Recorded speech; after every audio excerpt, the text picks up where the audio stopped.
আজকে সব জায়গায় বিজেপি থমকে চমকে চোখ রাঙিয়ে প্রত্যেকটা রাজনৈতিক দলকে ঘরে ঢোকানোর পরিকল্পনা নিয়েছিল। আমাদের পেরেছে কাঁচকলা। যত ইডি সিবিআই লাগিয়েছে, তৃণমূল কংগ্রেসের কর্মীদের লড়াই করার, আন্দোলন করার মানসিকতা আরো তীব্র থেকে তীব্রতর হয়েছে। এটাই তৃণমূল কংগ্রেস। আমরা বিশুদ্ধ লোহা, যত পোড়াবে, যত তাতাবে, আমরা তত শক্তিশালী হব।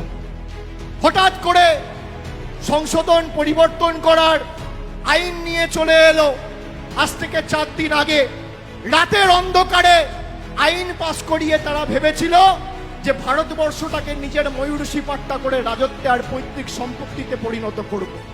খালি তৃণমূল কংগ্রেসের 28 জন সাংসদ সেদিনকে দিল্লিতে ওয়েলে নেমে প্রতিবাদ করে অমিত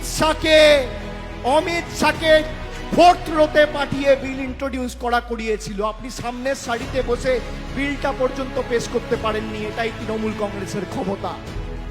সব তৃণমূলের বিরুদ্ধে, বিচার ব্যবস্থা তৃণমূলের বিরুদ্ধে, বিজেপি তৃণমূলের বিরুদ্ধে, কেন্দ্রীয় বাহিনী তৃণমূলের বিরুদ্ধে, ইডি তৃণমূলের বিরুদ্ধে, সংবাদ মাধ্যম তৃণমূলের বিরুদ্ধে, সিবিআই তৃণমূলের বিরুদ্ধে, ইলেকশন কমিশন তৃণমূলের বিরুদ্ধে, কিন্তু 10 কোটি বঙ্গবাসী তৃণমূলের পক্ষে।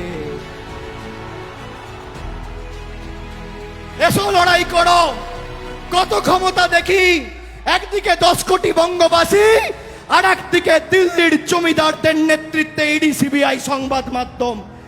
আগের বার যা আসন পেয়েছিল তৃণমূল, আগের বার যা আসন পেয়েছিল, আমি বুক ঠুকে এখানে কথা দিয়ে যাচ্ছি, তার থেকে আসন বাড়বে, কমবে না।